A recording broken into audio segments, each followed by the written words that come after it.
I'm sick of my fiancé trying to make our wedding all about his ex-fiancée. He tried to make a slideshow of her for our reception. 6 years ago, my fiancé was engaged for about a month to his high school sweetheart, Mandy, when she passed away in a tragic freak accident. My fiancé has been very open about this loss and how it has affected him throughout our relationship. I know he misses her and the memories he has with her are important and special. I don't want to take away anything or demean the relationship, and I've always been there for him on hard days and supported him when he needed it. We got engaged last year and it was very emotional for both of us, but we've been really happy. But since planning the wedding, I've been feeling like I'm not only planning it for myself, but for Mandy as well. It started as comments from his family.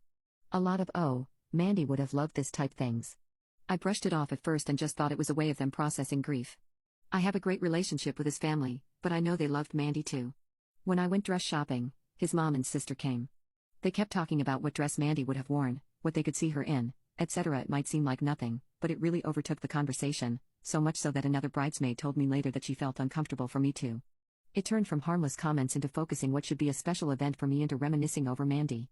My latest project has been compiling old photos of me and my fiancé for a slideshow at the reception, and my fiancé had a special request for me. He really wants to include some kind of in memory of Mandy into our wedding, and thinks the slideshow would be a perfect place. At this point, I was fed up with the Mandy comments taking over our wedding. I sternly told him that no, I don't think that would be appropriate, as this is our wedding and should focus on us. We are having a table with pictures of loved ones who passed, and she will be featured there. He told me that he doesn't think that's enough to honor her memory. He wants to incorporate her in a bigger way, as she never got her dream wedding. He also thinks it would be a sweet surprise for Mandy's parents, who are invited since he is still really close to them. I did lose my cool, I will admit. I told him honestly how I felt about the Mandy situation taking over our wedding, and how I'm uncomfortable with it. I also asked him if he could ask his family to limit the Mandy comments at our wedding, since now I'm afraid the whole wedding will be focused on her.